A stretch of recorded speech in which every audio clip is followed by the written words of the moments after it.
இப்போ என்ன கண்ணா பண்ண போற? மறுபடியும் மறுபடியும் நினைச்சா எனக்கே தலை சுத்துது. பரம்பரையா இதுக்காகவே வாழ்றவங்க நாங்க. உன்ன மாதிரி பிச்சைக்கார பசங்களை எல்லாம் அவ்வளோ ஈஸியா உள்ள விட்டுடுவோமா? உங்க லெவலுக்கு வேலை செய்யுங்கடா.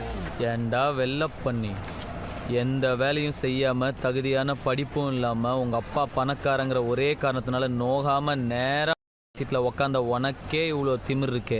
அப்பா அம்மா கஷ்டப்பட்டு ஸ்கூலுக்கு டொனேஷன் கட்டி எல்கேஜிலேருந்து 10வது வரைக்கும் ஃபெயில் ஆகாமல் படித்து 10வதுல ஈஸியான குரூப் எல்லாம் விட்டுட்டு இந்த குரூப் எடுத்தாதான் ஆக முடியும்னு கஷ்டமான குரூப்பாக எடுத்து ஃபிசிக்ஸ்க்கு ஒரு டியூஷன், கெமிஸ்ட்ரிக்கு ஒரு டியூஷன், மேக்ஸுக்கு ஒரு டியூஷன், ரோடா அலைஞ்சு அதுக்கு ஃபீஸ் கட்ட பெற்றவங்கள வேற ரோடா அலைய விட்டு பப்ளிக் எக்ஸாமில் பாஸ் ஆகிறதுக்கு நைட்டெல்லாம் ஃப்ளாஸ்கில் டீ வச்சு படித்து காலையில் அலாரம் வச்சு எந்திரிச்சு படித்து அதில் வாங்குற மார்க்லாம் பத்தாம எக்ஸாமுக்கு வேற தனியாக ஒரு 2 மாதம் உட்காந்து படித்து அதில் வாங்குற கட் ஆஃப் மார்க் யூஸ்லெஸ்ஸாக போய் அம்மா நகையை அடமானம் வச்சு ஃபஸ்ட் இயர்லேருந்து 4th இயர் வரைக்கும் 4th இயரில் மொத்தமாக கிளியர் பண்ணி இந்த சொசைட்டிக்குள்ளே நுழைஞ்சா இந்த சொசைட்டியை செருப்பால் அடிச்சு 3 வருஷம் 4 வருஷம் வீட்டில் தண்டமாக உக்காந்து அப்பா என்ன தண்டச்சோறுன்னு திட்டி சாப்பிட்ற ஒவ்வொரு வாய் சாப்பாடும் தொண்டையில் சிக்கி வலிச்சு இறங்கி எவனோ ஒரு புண்ணியவான் கடைசியில் ஒரு நல்ல மனுஷன் எனக்கு அதையும் பிடிக்க நினைக்கிற உன்ன மாதிரி ஒரு புறம்போக்கெல்லாம் சமாளித்து இன்னைக்கு உன் முன்னாடி நின்று பேசிக்கிட்டு இருக்கிற